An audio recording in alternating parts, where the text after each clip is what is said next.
In today's video, I'm going to teach you how to change language on Google Finance.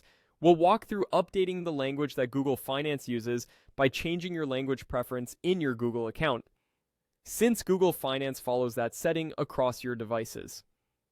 Start by opening Google Finance and going to the Stock Portfolio and Watchlist page.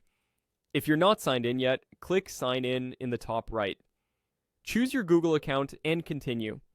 Depending on your security settings, you may be asked to verify. Just follow the prompts and you'll be brought back to Google Finance once you're signed in.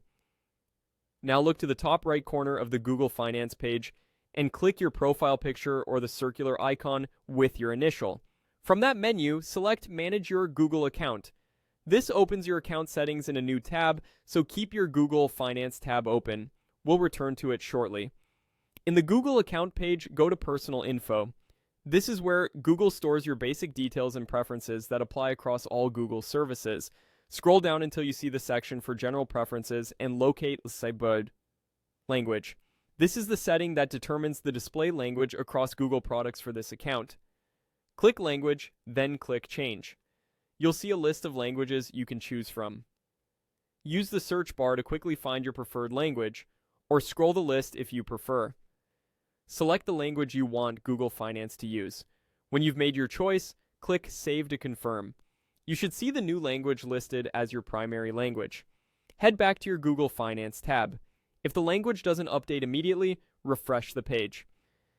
In most cases, the change applies right away, but sometimes it can take a moment to propagate across services. If things still look the same after a refresh, give it a minute or two and try again. A few quick tips as you wrap up. Changing your language here affects your entire Google experience for this account, not just Google Finance. If you use multiple accounts, make sure you're signed into the one you intend to update. And if you're working in a shared or managed environment, your organization's settings may control some preferences. That's it. Your Google Finance language is now updated through your Google account. Thanks for watching, and if this helped, feel free to replay any section if you need a quick refresher.